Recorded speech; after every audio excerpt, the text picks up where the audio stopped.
everyone. Today I am going to talk about the poem Daffodils composed by William Wordsworth. William Wordsworth का birth हुआ था 7 अप्रैल 1770 को and death हो गई थी 23 अप्रैल 1854. Let's talk about the poet. William Wordsworth was a nature poet of romantic age in English literature. He was known as a Lakeland poet. He became widely successful and was named Poet Laureate of England in 1843. William Wordsworth nature poet थे romantic as के English literature में. He was known, उन्हें जाना जाता है Lakeland poet के रूप में, और बहुत ज्यादा सफल हो गए थे और उनको एक उपाधि मिली थी poet laureate of England in 1843 में. Now I will discuss the reference of this poem. I wandered lonely as a cloud, also sometimes called daffodils. I wandered lonely as a cloud. Its another title is daffodils. यानी ये daffodils के नाम से भी जानी जाती है. इस लिरिक पोएम है by William Wordsworth. William Wordsworth के द्वारा लिखी गई है 1804 में. This 24 line lyric was first publish. ये पहली बार पब्लिश हुई थी 1807 में इन पोएम्स इन 2 वॉल्यूम्स में एंड रिवाइज्ड, और दोबारा से रिवाइज की गई थी इन 1815 में. It is one of the most popular poem में से एक है ये and was inspired was an encounter on 15 April 1802 during a walk with his younger sister Dorothy when they saw a long belt of daffodils on the shore of Ullswater in the English Lake District. यानी ये जो poem है ये inspire हुई थी जब William Wordsworth अपनी younger sister डोरेथी के साथ घूम रहे थे और वो अचानक से एक डैफोडिल्स की लॉन्ग बेल्ट यानी लॉन्ग लाइन देखते हैं उस वाटर के किनारे पर इंग्लिश लेक डिस्ट्रिक्ट में. Now I will discuss the contents of this poem. I wandered lonely as a cloud, also commonly known as daffodils, is a poem by William Wordsworth that is known for its celebration of the beauty of nature and its ability to bring joy and happiness in the times of despair. I wandered lonely as a cloud ये daffodils के नाम से जानी जाती है. William Wordsworth के द्वारा लिखी गई पोएम है और यह प्रकृति की जो सुंदरता है उसको सेलिब्रेट करती है ये पोएम एंड उसकी प्रकृति की जो एबिलिटी है जॉय देने की, खुशी देने की, प्रसन्नता देने की निराशा के समय में. The poem is written in the first person and the speaker describing their own personal experience of wandering through a field of daffodils. ये पोएम फर्स्ट पर्सन में लिखी गई है और स्पीकर यहाँ पे अपना एक्सपीरियंस वर्णन कर रहा है जब वह डैफोडिल्स के फील्ड में घूम रहा था. Now I will discuss the poem line by line and also can analysis of this poem. I wander lonely as a cloud. Poet यहाँ पर कह रहे हैं कि मैं ऐसे ही एमलेसली घूम रहा था जैसे क्लाउड घूमता है. It floats on high over vales and hills. कि जैसे एक बादल क्या है पहाड़ियों पर, घाटियों पर ऊपर ऐसे ही घूमता रहता है, वैसे ही मैं भी क्या है एमलेसली ऐसे ही घूम रहा था. बिना उद्देश्य के वह पोएट वर्ड्सवर्थ भी घूम रहे थे. When all at once I saw a crowd. और जब मैंने अचानक क्राउड देखा, a host एक ग्रुप देखा ऑफ गोल्डन डैफोडिल्स का, यानी डैफोडिल्स गोल्डन मतलब सुनहरे कलर के, गोल्डन कलर के डैफोडिल्स फूल का एक भीड़ देखी, एक क्राउड देखी, एक ग्रुप देखा. बिसाइड द लेक वो फूल्स ग्रो हो रहे थे, उग रहे थे लेक के पास. बीनीथ द ट्रीज पेड़ों के नीचे. फ्लटरिंग फड़फड़ा रहे थे, डांस कर रहे थे इन द ब्रीज हवा में.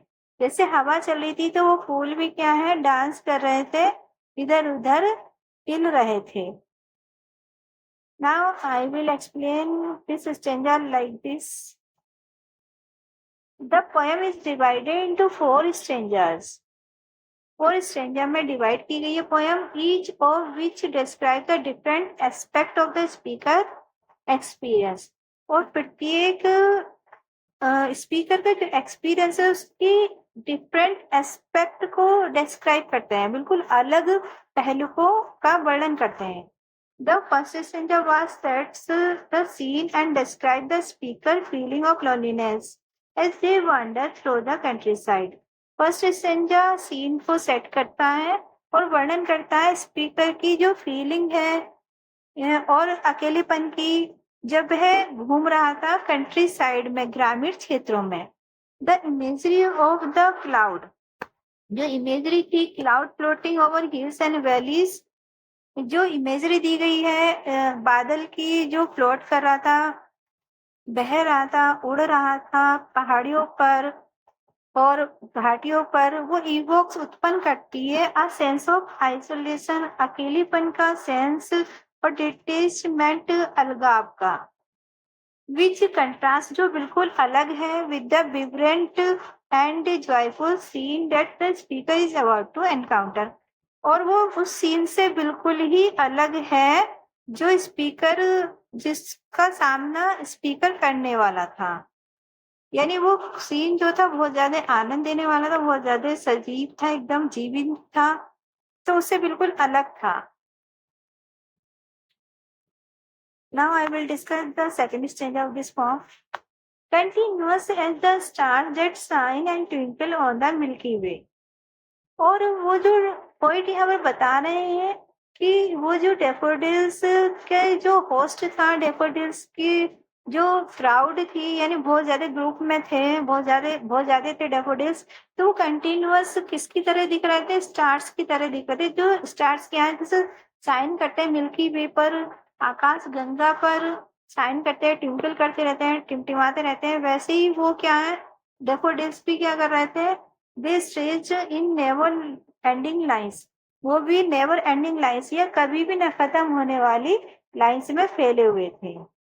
Along the margin of a bay, यानी खाड़ी के किनारे के पास. 10,000 आई एट अ ग्लास, मैंने 10,000 देख लिए एक ही नजर में.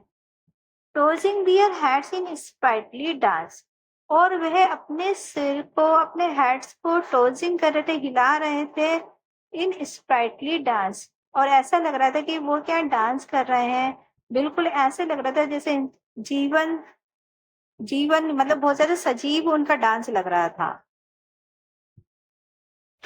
The second stanza describe the moment, second stanza उस क्षण का वर्णन करता है when the speaker comes across a field of daffodils, जब स्पीकर डेफोडिल्स के फील्ड में आता है. The imagery of daffodils stretching in a never ending lines along the shore line creates a sense of awe and wonder. और वो जो daffodils की जो इमेजरी थी, जो छवि थी, वो फैले हुए नेवर एंडिंग लाइन, यानी कभी भी ना खत्म होने वाली लाइन में फैले हुए थे. इस सुना, शोर लाइन मतलब किनारे के पास, वो एक भावना को क्रिएट करते हैं, आश्चर्य और विस्मय की एक भावना को वो क्रिएट करते हैं.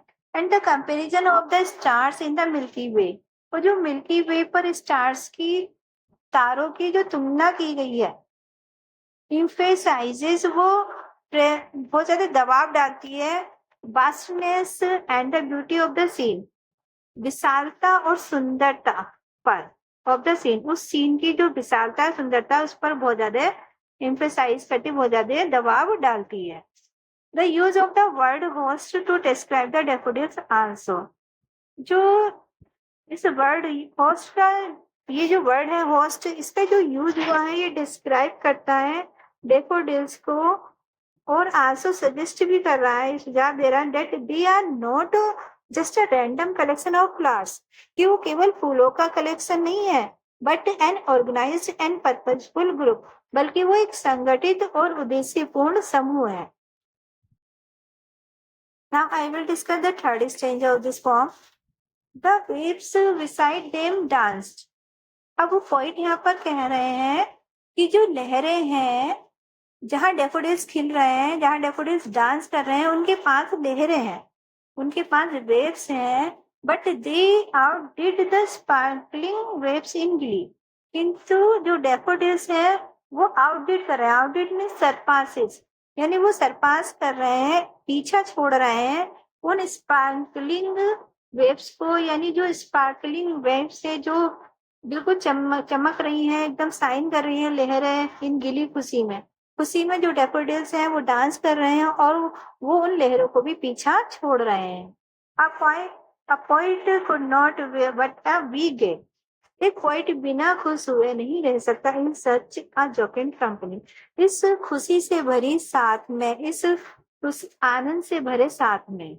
आई gaze and gaze but little thought what wealth the show to me had brought. और मैं घूरता रहा और मैंने बहुत कम ध्यान दिया कि ये जो दृश्य था, जो शो था, ये जो दृश्य था मेरे लिए, इसने मुझे कितना धन दिया है, खुशी से भरा हुआ धन दिया है. उस पर मैं बहुत ज्यादा कम ध्यान दिया, मैंने ध्यान ही नहीं दिया और मैं अपनी खुशी में बहुत ज्यादा व्यस्त रहा, बिजी रहा. The third stanza describes the speaker emotional response to the scene. अब थर्ड स्टेंजा जो स्पीकर का जो इमोशनल रेस्पॉन्स है उसका वर्णन कर रहा है सीन के प्रति. The use of the words like gay and jocund. जो यूज हुआ है वर्ड्स का गे और जोकेन का, ये सजेस्ट कर रहे हैं, सुझाव दे रहे हैं that the sight of daffodils, जो डेफोडिल्स का जो साइट है, दृश्य है, has brought the speaker a sense of happiness and pleasure. ये डेफोडिल्स का जो सीन है ये स्पीकर के लिए बहुत ज्यादा खुशी और बहुत ज्यादा आनंद देता है. The phrase I gazed and gazed but little thought what wealth the show to me had brought. ये जो फ्रेज है सजेस्ट, ये सुझाव दे रही है that the speaker did not fully realize the impact of the daffodils. daffodils की प्रभाव को पूरी तरीके से रियलाइज नहीं कर पाया. would have on them, जो उन पर प्रभाव डाला था daffodils के दृश्य ने जब उन्होंने उसे देखा था. After they had seen them, जब उन्होंने डैफोडिल्स की सीन को देखा था, डैफोडिल्स को देखा था, तब वो रियलाइज ही नहीं कर पाया कि डैफोडिल्स ने उन्हें कौन सी खुशी दी है, कौन सा प्रभाव डाला है. For oft when on my couch आई ले. अक्सर, पॉइंट आप यहाँ पर कह रहे हैं अक्सर, ऑफ्ट मीन्स अक्सर. व्हेन ऑन माई काउच आई ले, मैं अपने काउच पर लेटता हूँ, अपने बेड पर लेटता हूँ. इन वैकेंट, खाली समय में, या पेंसिव मूड, या सोचने वाले मूड में. दे प्लेस अपॉन दैट इनवर्ड आई. तो वो जो फूलों का जो दृश्य था, जो डेफोडिल्स का जो दृश्य था, वो उनकी मेमोरी में आ जाता है, यानी वो दृश्य उनसे याद आने लगता है. Which is the bliss of solitude, जो उसके एकांत का बहुत ज्यादा आनंद है. And then my heart with pleasure speech, और मेरा हार्ट जो है वो खुशी से भर जाता है. एंड डांस से जो डांस करने लगता है विद द डेफोडिल्स, वो डेफोडिल्स के साथ. द फाइनल स्ट्रेंजर डिस्क्राइब करता है the lasting effect of the daffodil. जो डेफोडिल्स का जो लास्टिंग इफेक्ट था, मतलब बहुत ज्यादा गहरा प्रभाव पड़ा था, उसका वर्णन करता है. The use of phrase and then my heart with pleasure phrase and dancing with the daffodils suggest, ये सुझाव देती है that the sight of daffodils has lifted the speaker spirit, कि जो डेफोडिल्स का जो दृश्य है वो स्पीकर की जो स्पिरिट है, स्पीकर की भावना को बहुत ज्यादा उठा देता है खुशी की वजह से. And brought them a sense of Joy and happiness, उससे बहुत ज्यादा खुशी देता, बहुत ज्यादा आनंद देता है. Devices and figure of speeches used in this poem, like the poem is also known for its use of imagery. Poem जानी जाती है इमेजरी के यूज के लिए भी. Particularly the image of the daffodils, जो डेफोडिल्स की इमेज दी गई है विशेषकर डांसिंग इन द ब्रीज, यानी हवा में वो डांस कर रहे हैं.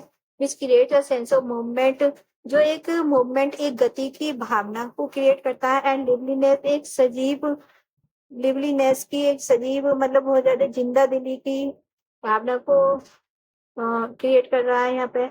एंड डेट कंट्रास्ट, जो बिल्कुल अलग है with the stillness and isolation of the opening line में, जो आइसोलेशन है, अकेलापन है और स्थिरता है, उससे बिल्कुल अलग. The poem also makes use of personification का भी यूज हुआ है। As the daffodils are dancing described as dancing, क्योंकि डेफोडिल्स का वर्णन किया गया है कि वो डांस कर रहे हैं, टोजिंग दियर हेड, और अपने सिर को टोजिंग कर रहे हैं, हिला रहे हैं, which induces them with human like characteristic, जो दिखा रही है, जो मतलब उनमें डाली गई है ह्यूमन लाइक कैरेक्टरिस्टिक, यानी मानव जैसी विशेषताएं फूलों में दिखाई गई है। And adds to the lively and joyful nature of the scene, और बहुत ज्यादा लिवली, सजीव और खुशी से भरा प्रकृति का सीन को भी ऐड करता है। Thank you.